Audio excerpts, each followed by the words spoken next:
Welcome into the DNVR Broncos podcast on this winning Wednesday. We're here to break down how the Broncos beat the Giants and start 1-0. I'm your host, Zac Stevens, joined by my man, Andrew Mason. And Mace, before we hop into the show, got to tell you about our presenting sponsor, MSU Denver Online, because they are the new urban online university with learning outcomes equivalent to face-to-face courses, which is unheard of at other universities. But over at MSU Denver, they deliver. They have great gen eds taught by real people, great completion options, full programs, and the virtual services to keep you healthy and happy on your way to graduation. They're the preeminent online university in the Rocky Mountain region, and whether you're online or on campus, it's all the same to them. So check them out over at MSU Denver Online. My boy, Mace, what is going on, my friend? I'm just happy I'm speaking to you. I had a significant issue with my microphone this morning, and I'm just happy I'm talking right now and sound reasonably normal, because otherwise I was going to have to use the speaker in my laptop here and it would have sounded like crap for the next hour. So Well, sometimes you're just happy to be here.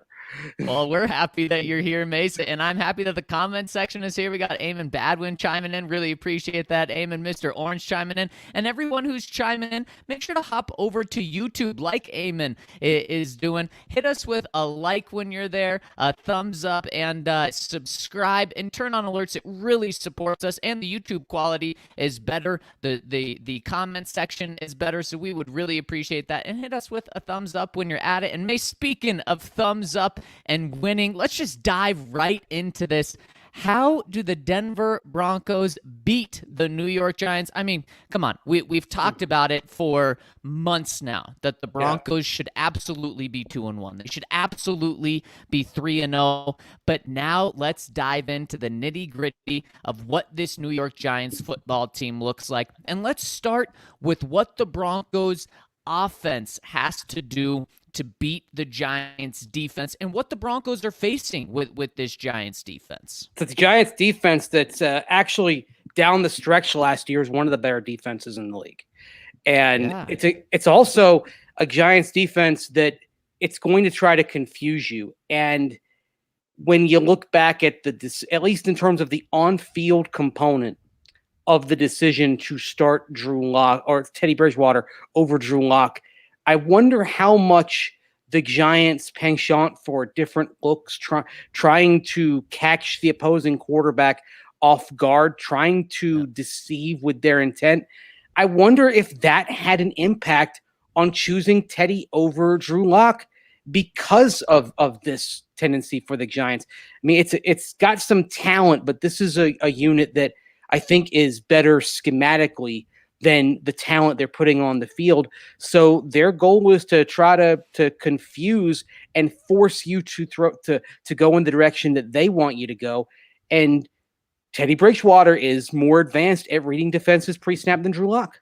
Yeah, you're 100% right, Mason, and that's exactly what this Giants defense tries to do. And credit to their coaching staff. They get more out of their sum than they do the individual parts they have. The Broncos, you look at them, loaded in terms of talent. I mean, you could convince yourself that half this team, half the Broncos defense is a Pro Bowler. You can't necessarily do that with the New York Giants, but they do a great job of being very confusing, specifically in the secondary, Mace. They make it very difficult for quarterbacks. And so I'm sure when Vic Fangio was looking at this, who do I want to go with? We need a hot start. I'm sure this played into it a little bit. And also the pre-snap stuff. We know, and we heard hints throughout the offseason, specifically when they named Teddy the starter, we knew that Teddy was just more advanced with that pre-snap stuff. Drew was making his way. He was much better than he was last year, but Teddy still had that edge, and that is going to be very, very key. And also, I mean, we have Aaron in the comments saying the Giants pass rush is underrated matchup to watch. Mace, I'm just a little bit skeptical right now about how good this Broncos offensive line is. I think it's the most hyped it's been in many years, but I just look at what the Broncos have done recently in practices by not so sure if Calvin Anderson's a guy, if it's Bobby Massey. I think they are comfortable at right tackle, but we've seen Garrett Bowles get beat a decent amount during training camp, not just by guys like Bradley Chubb, but guys like Derek Tuska, who's now on the Pittsburgh Steelers practice squad, and then inside. we've seen kind of a lot of rotation getting a Tani Muti in. So to me, I'm a little skeptical there. And like Aaron said, you got to watch out for the Giants pass rush. Well, here's the thing I would ask you, Zach. Where is the Broncos offensive line weakest? Interior or at tackle? Even though you've had you've had the tackle competition, Bobby Massey's a pretty steady right tackle.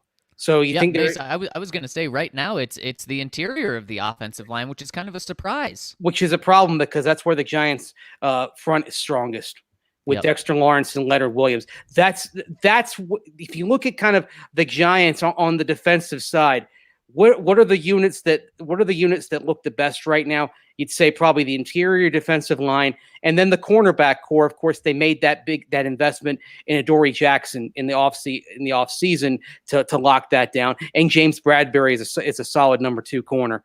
But on the interior, and that's where you can break down the pocket the most quickly. And again, kind of coming back to Teddy Bridgewater versus Drew Lock. Sometimes some of Drew Lock's trouble, I think back to the Falcon game, for example, was when you saw an interior rush from Atlanta that was able to get through quick and discombobulate things. And certainly I think it was an issue last year that you had a rookie center with a quarterback in his second year, but effectively in his first 16 starts, his first season's worth of starts. And so now you put Bridgewater in there, and I think that's going to settle it down and give more of a chance especially in terms of reading the pre-snap alignment up front and making sure that depending on whether you've got one of the interior D linemen over the center or directly between the center and the guard as a one tech, or if they're directly over the guards, making sure they make that adaptation. That's the kind of thing that I think Teddy Bridgewater is going to do very well.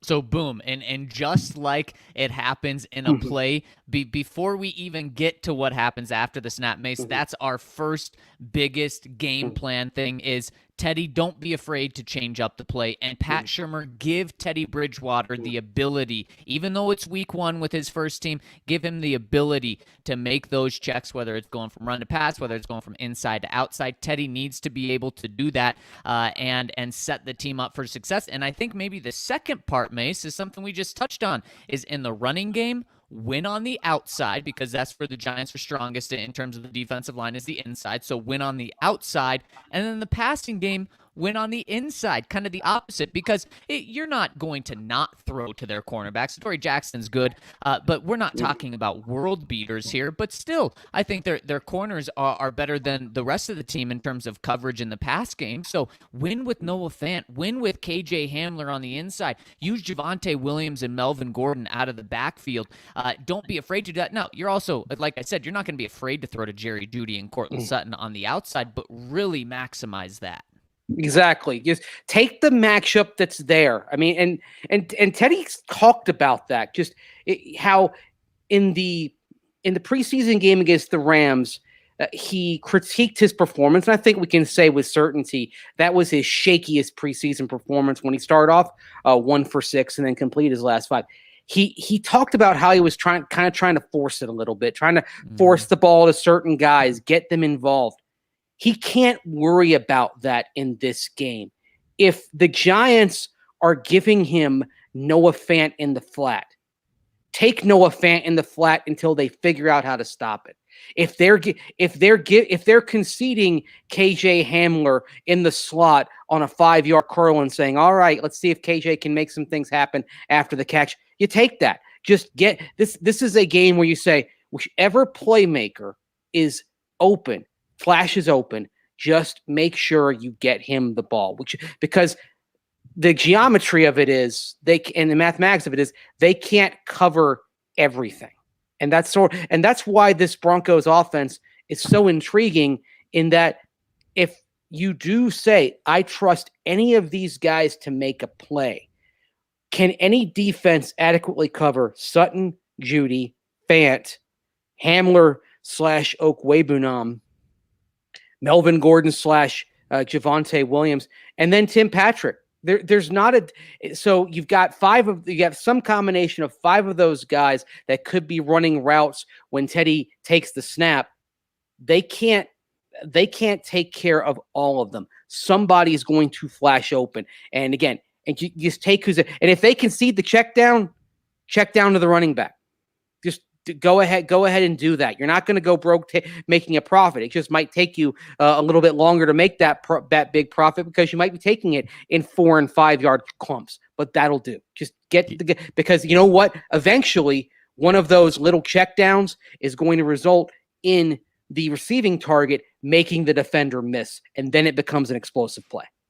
Yeah, you're exactly right, Mace. And when you look at the Giants' defense, specifically what they were able to do last year, they were actually pretty good against the run, Mace. They only averaged 4.1 yards per carry, which made them a top 10 rushing defense. And that's why I think you really got to expose the outside, and that's where you get some big chunk plays. And we saw both Melvin Gordon and Javonte Williams do a good job getting to the outside, but it's their pass defense that's not as good. So you will be relying on finding the open target a little more than in the running game, but you can be balanced against this team. And we have It's Strez coming in the comment section, says, how many times is Danny Dimes getting picked off by the best safety in the league on Sunday? And we'll talk about how the defense stops their offense in just a second, but it reminds me of a question from yesterday that we had, Mason. Someone said, I'm never going to be more excited for a boring win. And that's kind of what this game could very well play out to, Mace. The offense isn't going to have to force things. The offense isn't going to have to try to score 30 points in order to keep up with Patrick Mahomes and a potential Justin Herbert matchup, or even the Baltimore Ravens in a couple weeks. This is an offense this is actually a great matchup to start off with, where you're not facing a bad defense, but you're also not facing a good offense where you don't have to force things. So Teddy should not be forcing things. I think he was forcing things, and he even admitted this after that third preseason game. He was forcing things in that game to try to get Cortland involved, to try to get Alberto involved. He's not going to have to force those guys to get involved. So it's just going to be being turnover free, taking the 4 yards if it's there, unless it's 3rd and 7, then go for the 7, but just not forcing things. It's really an easy, good game plan for the Broncos offense. But again, we're not going to be expecting them to put up 30 points this week. Yeah, but what you do hope they can do is take care of the football, because in the last 12 games of the 2020 season, the Giants forced 18 takeaways. So they were getting a takeaway and a half per game. And that's and some of that is certainly testament to the way they will try to confuse an opponent. And if you're looking for kind of a sure thing that would lead to Giants wins last year, rare as they may have been, well, they finished the season with 4 consecutive wins when they forced at least 2 takeaways, and then they actually lost the first 2 games that year when they had 2 takeaways, one of which they lost by 3 to Dallas, but the offense still put up 34 points. The defense got gashed in other ways. But down the stretch, this was a team that when they got multiple takeaways, including they got 2 takeaways from Russell Wilson and the Seahawks in Seattle and won in that game last December. That's the Giants equation. They're gonna want to try to force you into mistakes, and that's why I think it's simple, but it comes back to, for Teddy and company, just taking what's there and not forcing it. And then for the skill players, don't fumble, hang on to the football. That's a key. That's a key thing as well. It's not just picks that the Giants will get. They're going to try to strip the ball and force fumbles. In a game against Washington last year, they recovered 4 fumbles in that game. So they're going to. This is also a defense that does try to get the ball out. Yeah, it does. And Jake brings up a good point here. He says the first play of the game should be a deep ball to KJ Hamler. Mace, what do you think the first play of the season for the Broncos is going to be on the offensive side of the ball? I know what it won't be and what it shouldn't be. No fan end around? Yes. Bingo. You know what? Everyone kind of gets excited for the potential of a splash on the first play. You know what? I just want to take a single to beat the shift that keeps the line moving. So let's start off with a play action, because you know the Giants have under center, and here's why. If the Giants have done their homework on the Broncos and gotten anything even out of the preseason film, it is an overwhelming propensity for the Broncos to run the ball when they're under center. So So get Teddy under center, get them thinking run, do a play action, and just have Teddy go to the first read that flashes open. And I'm going to say that's going to be Noah Fant for 12 yards. So Noah Fant, but doing what he does best, not on an end around. Yeah, I love it, Mason. I love where your head's at, and I also love where Jake's head's at. Let's start with the splash. I think it's not going to be like that, though. I think it's going to be a stretch play to Melvin Gordon that goes for 6 yards. So it's a good start, but it's nothing sexy at all. There's no shots being fired here. But maybe if Pat Shurmur really wants to get back at the Giants right away, he hits him with a big play because, of course, they fired him 2 years ago. Yeah, Pat Shurmur and Mike Shula were both on that staff. Mike Shula was the offensive coordinator there and then came to Denver to be the quarterback coach. So the thing is, I really don't want the coach acting emotionally, acting out of revenge. I just want Pat Shurmur to call a good, steady game. I don't want him to, in terms of play calling, try to make a point to his former employer.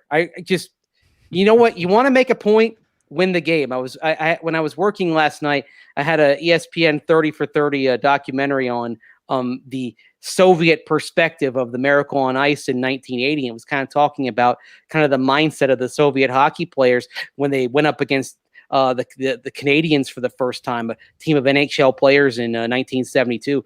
And one thing that kind of came up was, hey, they're getting shacked into the boards. They're getting hit at center ice. They don't react. They don't get into a scrum. Then they said, hey, our way of getting revenge, score goals. Okay. Yeah. Here's the way for Pat Shurmur to tweak their old employer a little bit.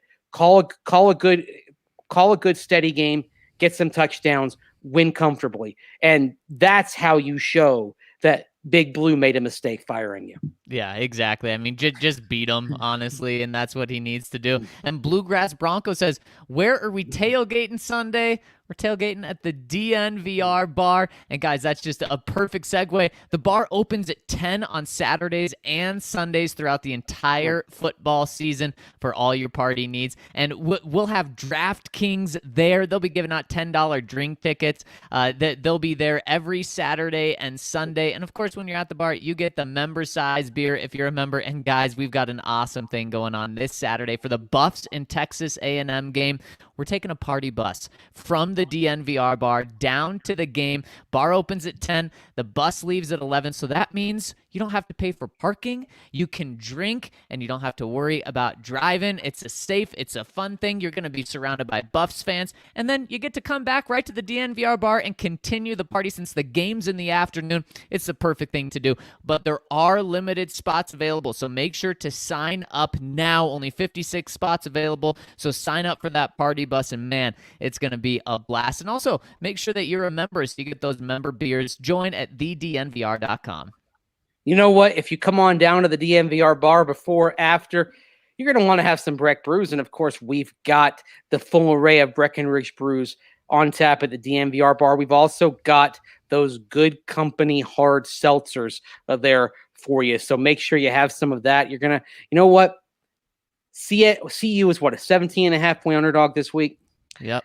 And if you're going to go to the game, you might want to get a bit lathered. You might want to get started early. So come on down to DNVR bar, have a Breck brew, have a seltzer, go to the game, come back, have another. As long as you make sure that your ride home is safe, that's the key thing. And of course, Breckenridge Brewery. Bus.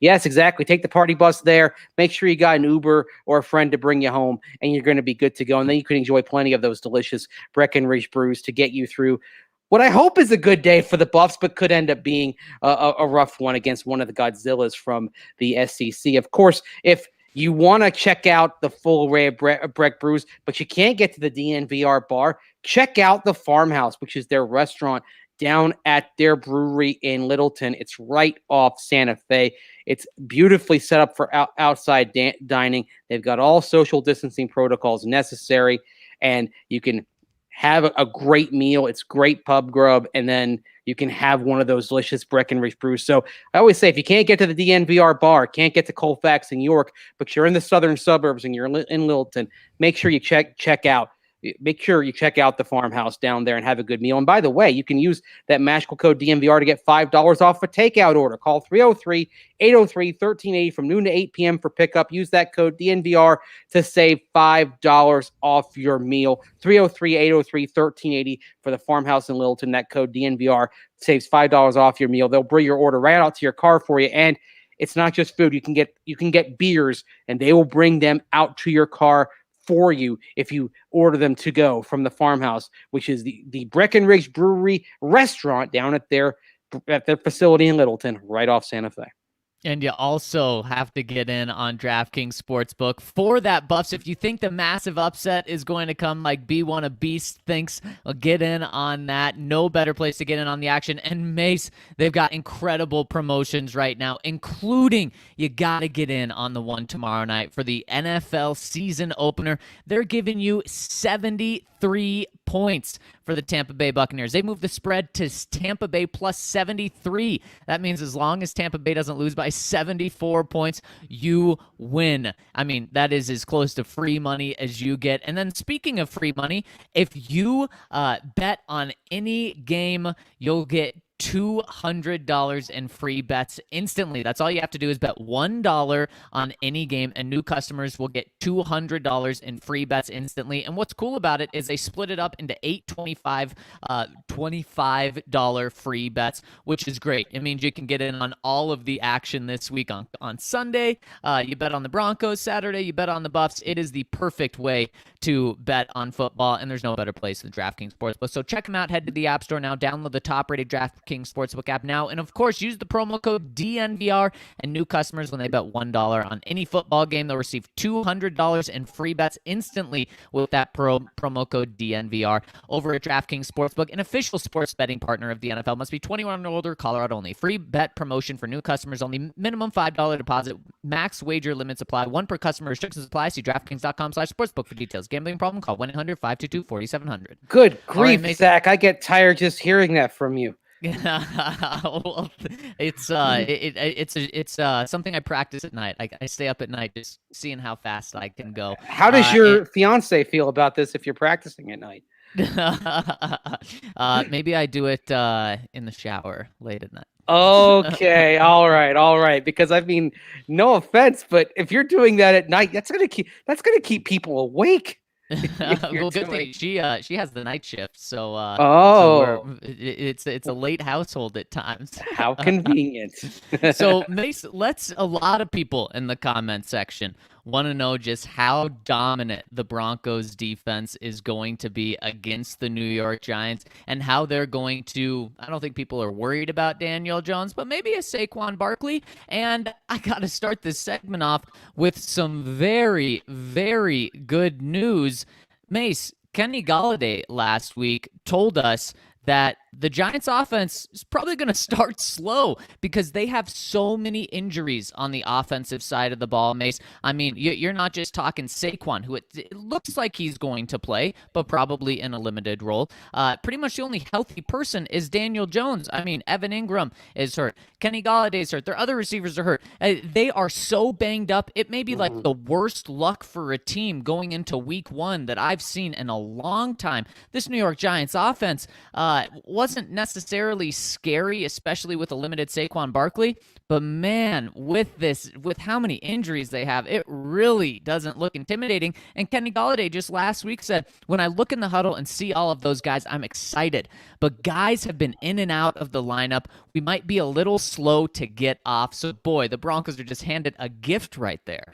Well, let's just go through some of the things that Joe Judge, Giants coach, dropped this morning. He talked about how he wants to see Saquon do with 3 straight days of work, which would be today, Thursday, and Friday at practice, and that they want to make the best decision for him in the long term. So that may mean more than just limiting reps. If they don't see enough from Saquon Barkley, maybe they do deactivate him. Evan Ingram is going to start this week on a separate field. I mean, we know at Broncos practice what it means when a player is on the separate field from the rest of the team. It generally means that guy is probably a week off. Of course, Ingram had the calf injury they suffered in the Giants preseason finale against New England. And really, you knew that Galladay and Saquon Barkley, it was going to be kind of touch and go, although Galladay looks pretty good to go at this point. Evan Ingram being out might, if he is out, that might be what pushes this Giants attack over the edge to completely struggling. Because remember, go back to 2017. Remember when the Giants didn't really have any wide receivers, and they were compromised at running back. We don't need to be reminded. Yeah, well, remember the one guy they had was Evan Ingram. Yeah. And the Broncos did not have an answer for Evan Ingram. Of course, 4 years have passed. We hope that they are better against the tight ends than they have been. But for all that they're doing schematically, I'm going to take the Missouri route. You got to show me. You got to show me that you're better against the tight ends than you have been. So we may not find that out this week if Evan Ingram doesn't play. That could be just an absolutely huge break for the Broncos if Ingram's not out there. So, Mace, is what you're saying one of your game plan keys is slowing down Evan Ingram, and there's a chance that he slows himself down by not even being out there? Absolutely, and that's if they're not going to force him again, because I think they're thinking more they're thinking long term, they're thinking big picture here, understandably so, but if he's not in there, that makes life considerably easier for the Broncos. And actually, it makes it easier, but maybe isn't going to make it quite as exciting because, frankly, I was curious to see what this unit would do right out of the blocks against a top shelf pass catching tight end like Evan Ingram, because we're going to have to see Travis Kelce. We're going to have to see Darren Waller. You can go down the schedule and point to other tight ends. Mark Andrews when the Ravens come in, for example, the Philly combo of Zach Ertz and Dallas Goedert. I want to see this group against a tight end. So me, in terms of my curiosity about the Broncos defense, I would welcome seeing Evan Ingram, but there's no doubt if he can't play this week, the Broncos' life on defense just got a heck of a lot easier. I'm okay with the Broncos not seeing Evan Ingram this week. They are going to have some challenges, but let Pat Surtain get settled in a little bit, see a real NFL game without having to go up against Evan Ingram. And man, would Pat Surtain be a great matchup going against Evan Ingram, because you look at guys like Travis Kelce. I mean, he's 6'5", 260 pounds. He's massive, and Patrick Surtain is still the best matchup. But Evan Ingram, a smaller tight end, I believe 6'3", definitely under 250. So that would actually be a good matchup for Surtain, although Evan Ingram is good. So, Mace, that's a good place to start. Well, and the other thing about Evan Ingram that would, if he does play, would make this a good thing for the Broncos start finding out what they have. If you have Pat Surtain facing tight ends, and Von Miller kind of let that cat out of the bag in the last couple of weeks, well, you're going to learn about him against some bigger guys. Evan Ingram is kind of a nice, how shall I say, transition to facing tight ends. Because exactly what I was saying. Exactly 235, 240, and he's smaller, and they use him like a wide receiver. So this is the kind of the gateway to having to deal with Darren Waller and deal with Travis Kelce. That you have someone who's listed as a tight end, but is effectively a hybrid type of player. Right, exactly. Okay, now moving on to the rest of their offense. Mace, I mean, when Saquon Barkley plays, the New York Giants offense is all about Saquon, and their team ride and dies on Saquon's back. In the last 12 games that Saquon has played, this is going back, of course, the majority of the 2019 season since he got hurt in, I believe, week 2 last year. The 2 times that he ran for 100 yards, the Giants won. The 10 times that he didn't hit 100 yards, the Giants lost. He averaged 150 rushing yards in those 2 wins. He averaged 49 rushing yards. and those 10 losses. So boom, that is game plan number 2 to beating the Giants, is just keeping Saquon Barkley in check. And like we just talked about with Evan Ingram, Mace, with Saquon's injury, even if he does play, he's going to be limiting himself. He's going to be limiting his opportunities to get to 100 yards, because I just really don't think that they're going to let him go out and be full strength and play without any limitations. We're going to see a good dose of Devontae Booker. And now people may laugh at Devontae Booker, but Devontae Booker dashed and just totally tore up the Broncos defense when he was with the Raiders last year. So you're going to have to make sure you slow down Devontae Booker as well. But there's no question about it. If it's going up against Saquon or Devontae Booker, you'd way rather go up against Devontae Booker. So you just have to limit their running game. And here's the thing.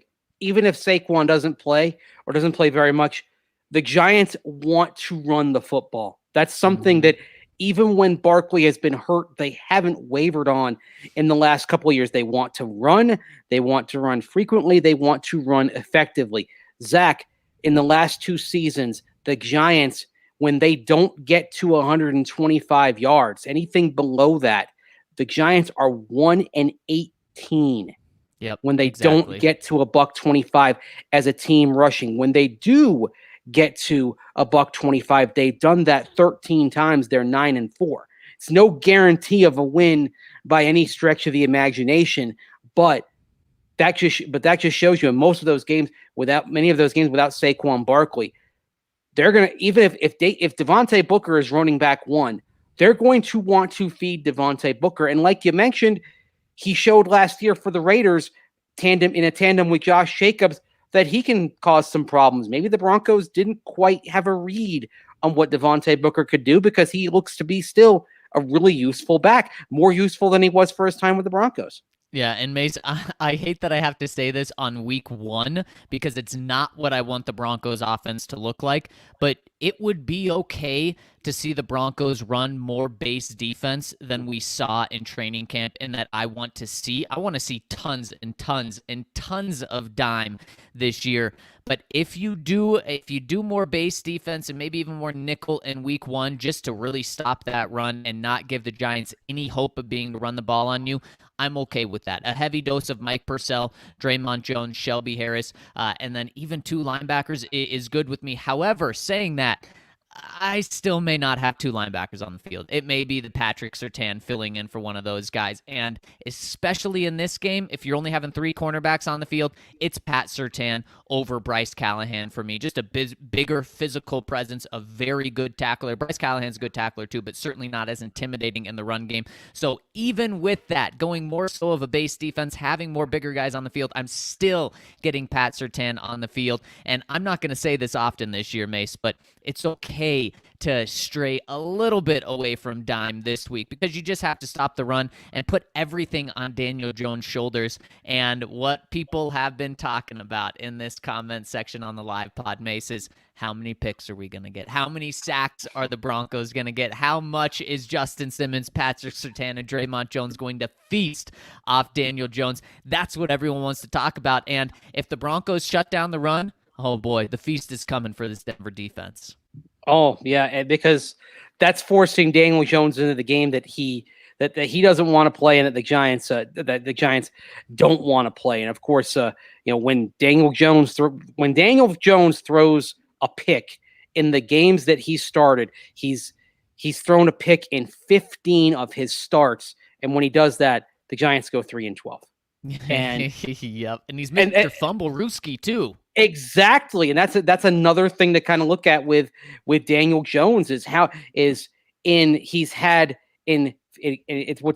was also interesting is that when he avoids interceptions, he generally avoids losing fumbles. These things kind of they believe it or not, they kind of tend to come in clusters a little bit. Yes. For Daniel Jones, so I think if you get one, there's a pretty good chance that you're going to end up getting the other at some point. One of Daniel Jones's big problems, and he had this problem at Duke as well, which is one of the things that I find interesting in how much the Giants absolutely adored Daniel Jones. Dave Gettleman adored Daniel Jones, but you went back and looked at him, and how often one mistake became 2 or 3, whether you were talking about interceptions or losing fumbles. He had a high fumble rate at Duke. He has a high fumble rate in the NFL. It's just it's one of the pieces of evidence that show that if you're a fumbler, it's really hard to change that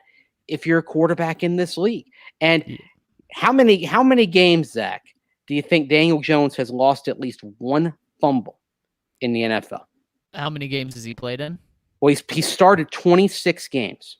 He started 26. I'll say he's lost a fumble in just over half. I'll say 14. You're very close. 13 games he's lost a fumble. Yeah. 17 games he's had at least one fumble. And then 8 starts he's had at least 2 fumbles. Oof, that is crazy. This is a problem. Now, that being said, in Daniel Jones's defense, he did improve the fumble rate last year for most of the year, but then you've got the times where it spiked. Like in his last 9 starts, Zach, he had 5 games where he didn't have a fumble. Hey, that's pretty good, right? More than half the time he doesn't have a fumble at all. And then in 2 of those 9 games, he had multiple fumbles. He had 2 fumbles against Washington. He had 3 fumbles against the Cardinals. And he had 4, and in total 4 fumbles in his last 3 starts. Did he get better? Yes. Has he cured this problem? Certainly not. And so anyone in the Broncos pass rush, you're not just thinking get to Daniel Jones. You're thinking strip Daniel Jones. This is where you wish Shaq Barrett was in the house because he was so good at that back in the day.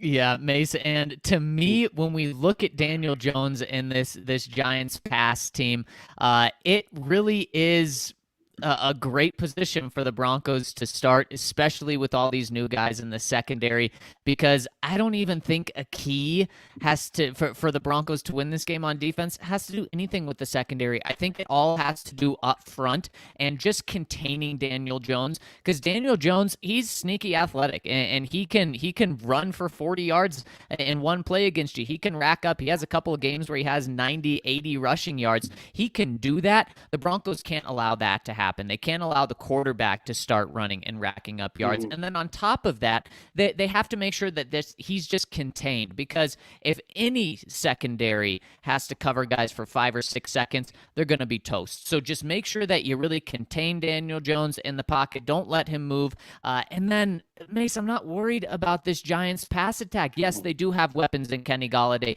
and Evan Ingram, but we've talked about how those guys are limited. They're coming into this game wounded. They're not going to be on the field all the time if they even play.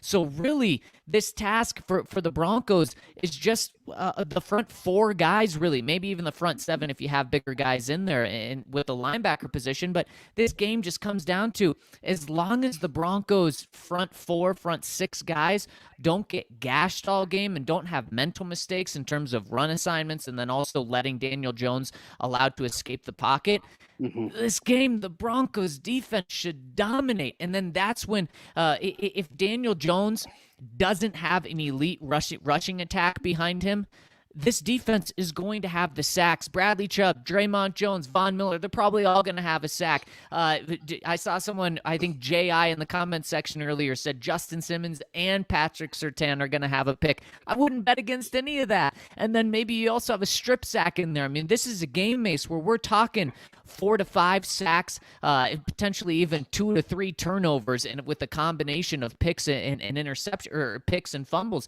This should be a game where the Broncos defense starts off and looks absolutely elite. It should. Now, you need to have a little bit of discipline on the edge against Daniel Jones, because that's where the back 7, not the back 7, because the secondary and the inside linebackers, those responsible for coverage, may need to occasionally bail out the guys up front, because the Broncos should have a huge advantage on the edges with Von Miller and Bradley Chubb going up against Andrew Thomas. And according to a report, it looks like Nate Solder is going to be back in at right tackle. The Giants wanted Matt Pert, second-year guy out of UConn. Talked about him heading into the 2020 draft. They wanted him to be the starter, which would have meant going with 2 2020 picks at the tackles in Andrew Thomas and Matt Pert. Looks like, according to reports, they're going to go with Nate Solder, a guy that people around here know pretty well. See you, Grab. Exactly. So they're going to go with the veteran experience, but Solder certainly is toward the end of his career here. So either you were going to have the advantage of going up against a relatively inexperienced guy over there, or you were going to go up against a guy who's, kind of on the downside of his career athletically. And then on the left side, Andrew Thomas, his struggles have been last year and through the preseason well documented. The only thing I think that Chubb, Miller, and then to a lesser degree Malik Reed and Jonathan Cooper have to be wary of is making sure they're not caught out of position and that Daniel Jones doesn't scoot inside them, being guided outside in the pass rush and take off. And that's where the back end has to keep an eye on Daniel Jones a little bit, because Jones does average 6.4 yards per carry. He is capable of getting 35, 45, 50, even 70 or more rushing yards in a game. This is something that he's done. And that's where you do have the unpredictable element that you have to watch out for.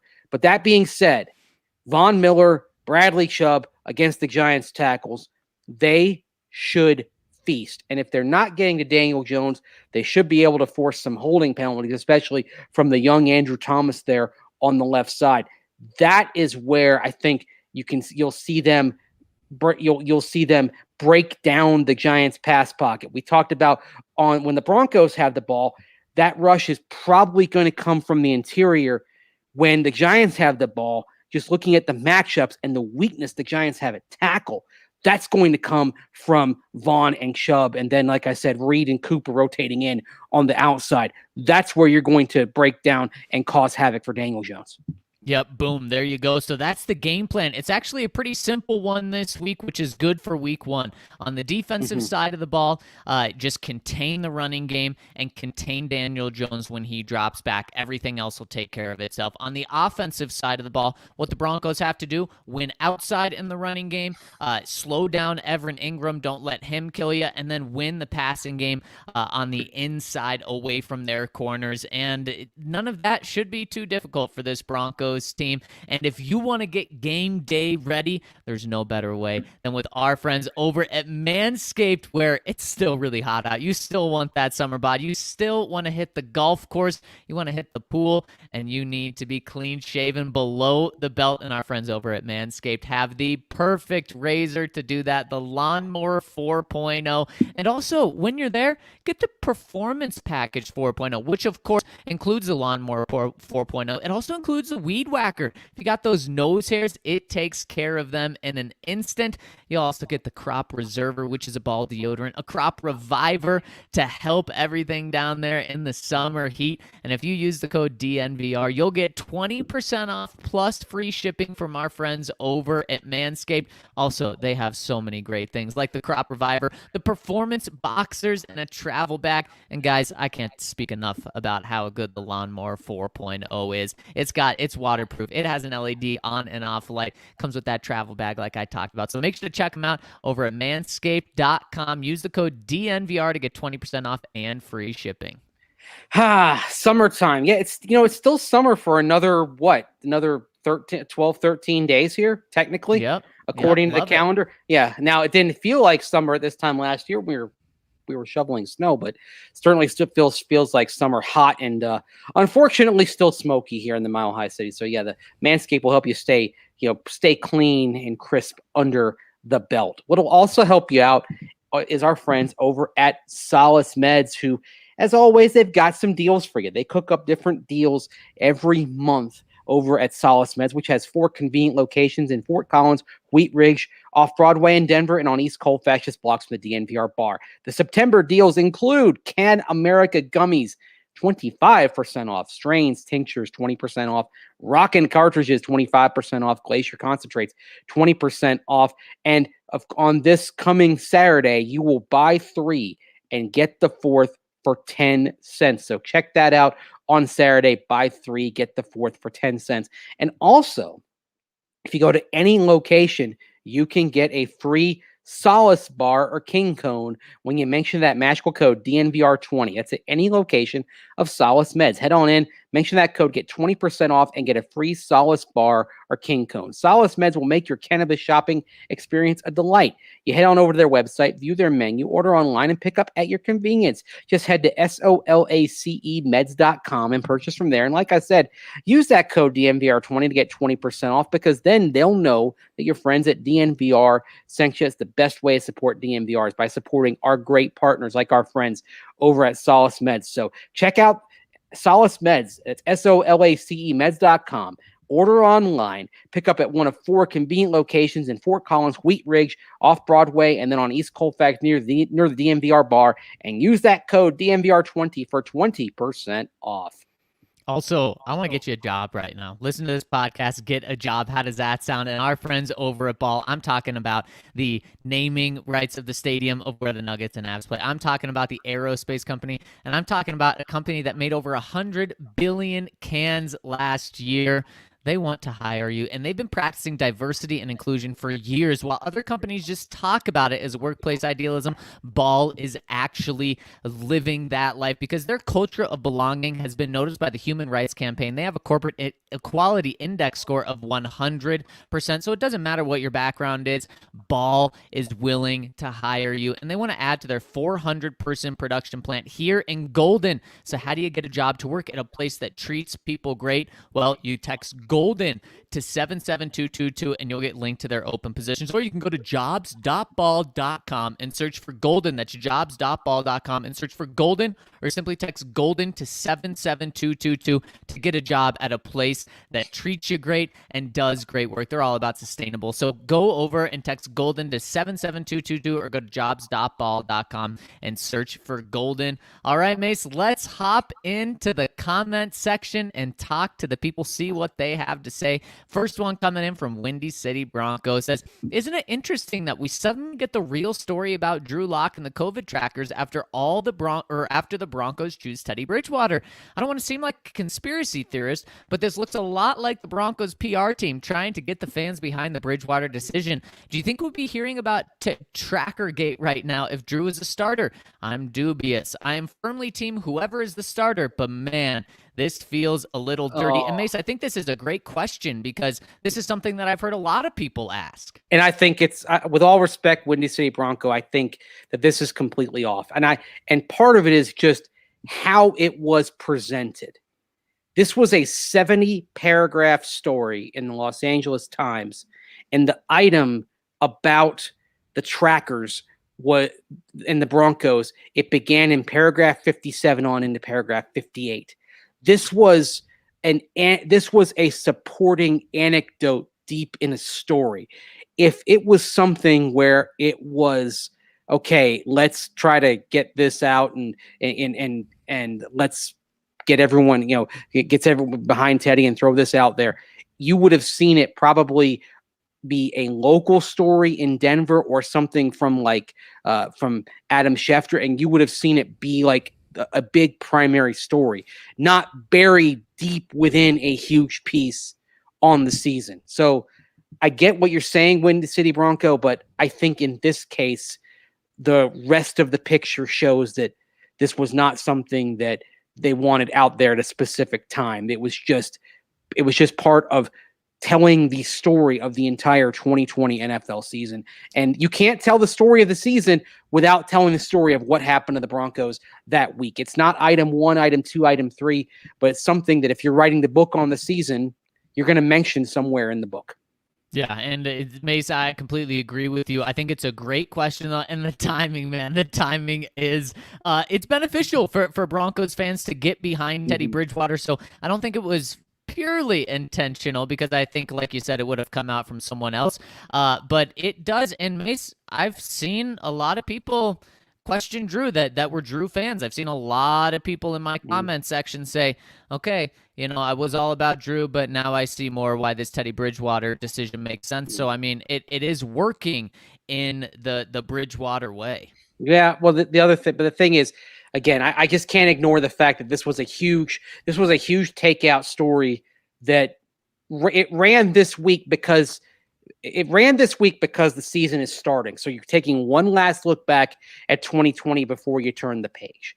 and because everyone's thinking about the start of the year. It ran in a national paper like the Los Angeles Times. I mean, like kind of LA Times, New York Times, Washington Post. I mean, these Wall Street Journal, these are kind of national outlets, even though they're published in a local market. And then a pick like a story like that probably took months of reporting. So I would say that anecdote, when Sam Farmer had that weeks upon weeks before there was any resolution on the quarterback thing. You know, sometimes a cigar is just a cigar, and I'll leave it at that. All right, Mace. Next one's for you. Yeah. Count Lockhill. Are there any unwritten rules / axioms that teams follow regarding other teams' practice squad players, or is all fair and love in football? Love the count. I mean, the only kind of unwritten thing is that oftentimes if a player gets an offer from another team, like if his agent does, like, okay, this team wants to claim you, that player will then kind of go to his current team where he's a practice squad, mention it to them, and give them a chance to either promote him or kind of work out a plan. I remember Brian Clark, wide receiver for the Broncos back in the mid-2000s, and another team wanted to pluck him off their practice squad. So he went up to Ted Sundquist, the Broncos GM at the time, and said, they're trying to do this. And then so they kind of, Ted Sundquist kind of worked out, said, this is our plan for you over the next year or two.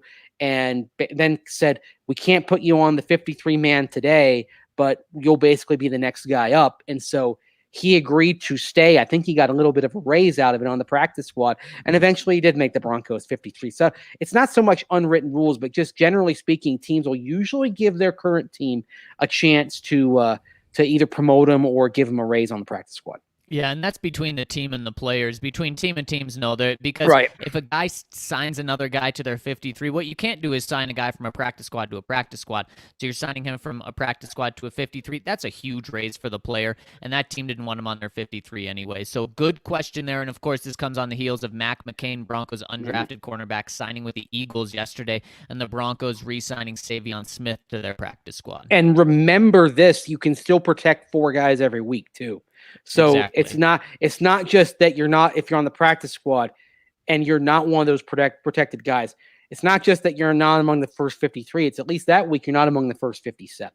Exactly. Next one from Omaha says, shake my head at Bradley Chubb. The fact he didn't have this dealt with well in advance is just nonsense, and to me speaks to a lack of focus and maturity, which is super concerning when combined with his inability to stay healthy on the field. At what point does the team start regretting picking up the 5th-year option on him? Oh, I don't think they're at a point of regretting that. And look, I mean, this is frustrating, and there's probably Ray Jackson's going to have a little conversation with Bradley Chubb. If he hasn't already had that, it'll happen today, I would imagine. But this is just kind of frustrating. This is like, hey, come on, you got to get this together. I don't think there's a regret about the 5th-year option, but I mean, I will say this. I mean, he's fighting for a big contract beyond the 5th-year option, and so he's got to do better. But the biggest thing for Chubb playing beyond the 5th-year option with the Broncos is staying healthy. I think that supersedes little things like this. I mean, this is frustrating, but this is what you kind of call an administrative error.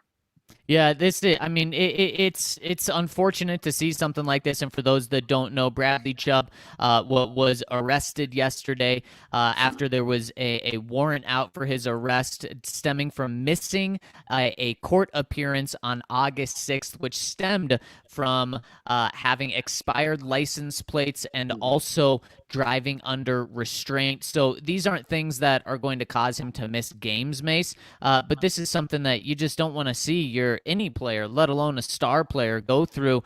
It's very frustrating, but like you said, in terms of his availability this week, I'm way more worried about the ankle than I am this. This is something that I totally see why fans are frustrated. This is something that, all of us have to take care of in life, and this is something that, someone of his caliber can't. Oh, exactly. I mean, you know what? Hey, I actually once got a ticket for having an expired plate because you have a month grace period, and it had gone a few days past. I had the ticket, paid the fine, and then that was it. And that's the thing. Like, you get the ticket, you pay you send in the fine, you move on with your life, and then you don't have to show up in court. You do the crime, you do the time. Yeah, I mean, the thing. Look, we've all had speeding tickets. We've all had stuff like that. This is, but you got to take care of it.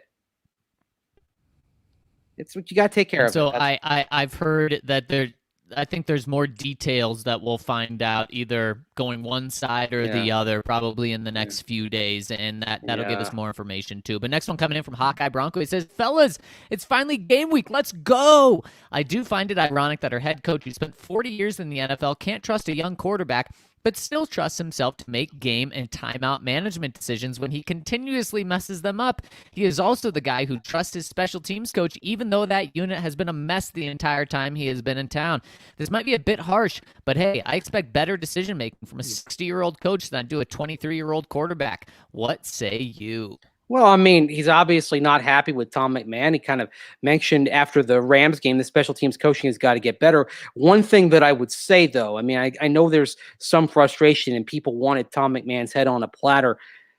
This entire staff was going into basically a contract year, not technically a contract year, but a prove-it year. If you fired Tom McMahon, you were probably going to be hiring from the bottom of the deck this year. Because that coach would have been like, what, going to be there 1 year? I mean, what, you're not getting the pick of the litter of available special teams coaches or any coaches. If in this situation, you're probably getting somebody who is a special teams assistant that's trying to kind of work their way up. And so they're not proven if that's the move you make. So I'm going to defend bringing back Tom McMahon. I don't think that there was instantly a better option for the Broncos going in there. But I mean, it's fair. It is fair to question the game management, no doubt. I think that's a perfectly valid thing. But that being said, not calling a timeout versus in a right situation versus taking off your contact tracers, putting them in the corner to try to deceive people, and then lying about it. These are not equivalent things here. Yeah, Mace, I mean, what one is fooling the system, as it said in the article, and lying, as reports have indicated, and the other one is just not making the best decisions on a football field. So I agree with you. Very different things. Next one coming in from Steebert92.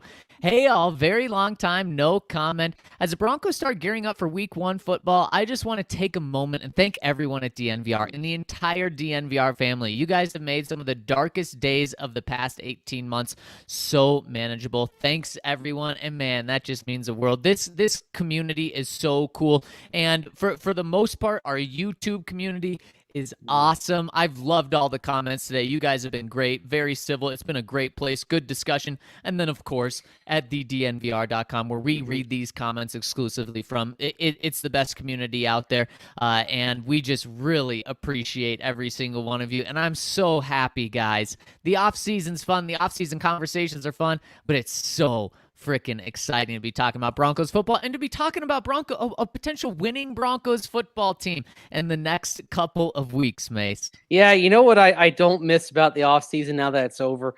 I don't miss kind of going about late at night starting to look and say, okay, what are some things that people are talking about? What, is there some website has a ranking or something like that and kind of fishing for it. It's kind of just talking about what's going on. That's why I like the regular season ones better, but appreciate the kind words, Steebert, and glad you're writing with us. Melbourne Bronco. Hi, guys. Love yesterday's pod and agree 100%. Drew's cover-up actions helped Vic's decision.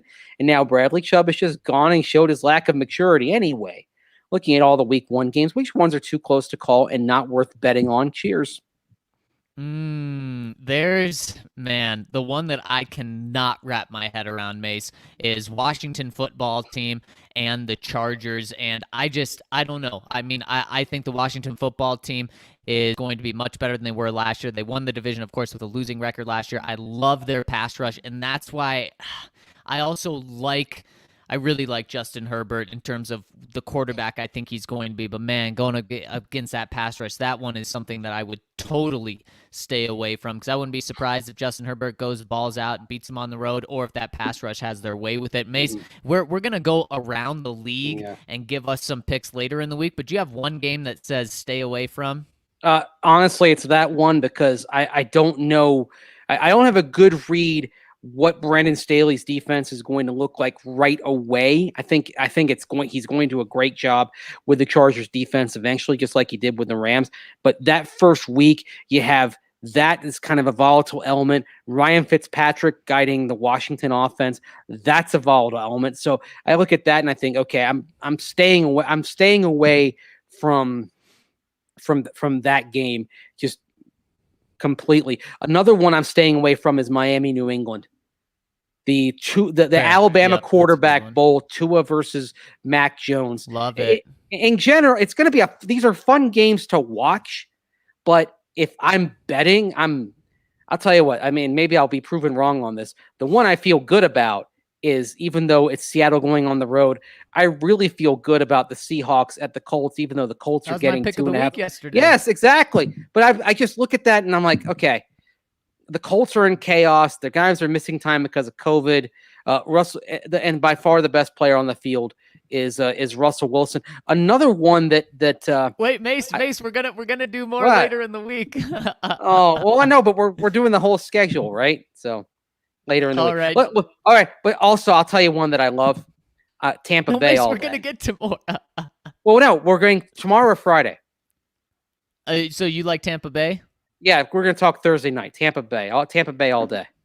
Yeah, I love Tampa Bay. Maybe we'll dive into that a little bit tomorrow as well, and especially for your Bucks, Mace. Next one coming in from 5280 PDX. He says, I was hoping for Drew to make it this entire time, even with the recent revelations, which he bears responsibility for. That being said, one of my best friends is a diehard Vikings fan, and to this day, he wears Teddy's socks for good luck on Sundays. If a player can create that kind of goodwill after this many years, I'm willing to give him a chance. All I want is a team and players I can root for. There we go. That's what I'm talking about, getting behind Teddy. Yeah, I mean, there's no reason not to support the guy. I think I think some of the social media comments about Teddy have been, I mean, I don't want to use the word slanderous, but I think they've been cruel and unnecessary. And I think if he does well and Broncos Country sees what kind of person he is, that I think they're gonna have fond feelings for him in much the same way that Saints fans and Vikings fans have really fond feelings for Teddy Bridgewater. I hope so.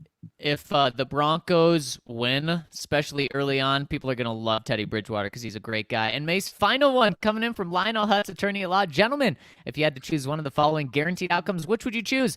Vaughn and Chubb combined for 24 sacks. Teddy puts up 3,500 yards, 25 touchdowns, and 12 interceptions. Melvin Gordon and Javonte Williams combined for 1,700 yards. The Broncos go 2-15, secure the number one pick, and their 2 victories prevent the Chiefs from being the number 1 seed.